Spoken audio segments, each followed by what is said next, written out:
खराटों का उपचार घरेलू और एक्यूप्रेशर के माध्यम से। ये बीमारी जब भी किसी को होती है, कैसे सिर दर्द या शरीर में कहीं दर्द, सबसे पहले खुद को पता लगता है। पर इस बीमारी में कुछ अलग है। जब भी इसको होती है तो पता साथ वाले को लगता है और वो सो भी नहीं पाता, रात भर परेशान रहता है।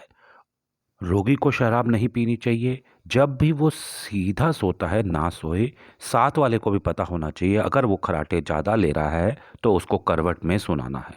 नाक रात को सोने से पहले साफ कर लें और जितना क्लीन करेंगे जल्दी ठीक होंगे। आयुर्वेद में एक तेल है अणु तेल।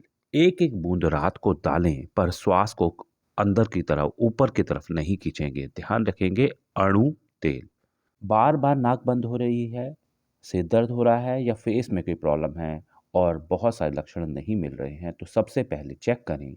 रात को जब सोते हैं तो नाक और मुंह से जो श्वास लेते हैं वो शरीर में पूरी जा रही है या ना रही है, चेक करवाया जा सकता है।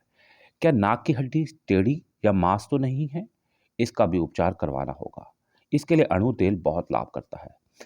कई बार नाक के अंदर मांस और कई बार टोंसिल और कई बार तालू की मसल लूज होने की वजह से और उसका हवा का आना जाना बंद कर देती है या कम कर देती है, जिसकी वजह से बहुत बड़ी बीमारी हो सकती है खराटे। और इसकी वजह से रोगी को हो सकता है स्लीप एनीमिया। एपनीमिया रात को सोने नहीं देता, अचानक डर से उठा देता है। मैं डॉक्टर पंकज इस बीमारी को अंत करने के लिए आपकी मदद करता हूँ। रात को सोने से पहले 250 ml गर्म पानी लें, गुनगुना पानी लें और 1 चम्मच शुद्ध शहद डालकर सिप सिप करके रात को सोने से पहले पिएं और नाक को साफ करके ही ध्यान रखें।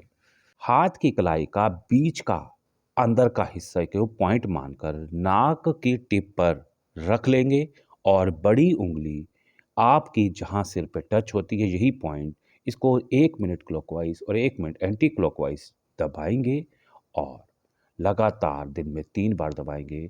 इस बीमारी से अंत हमेशा के लिए। ध्यान रखेंगे।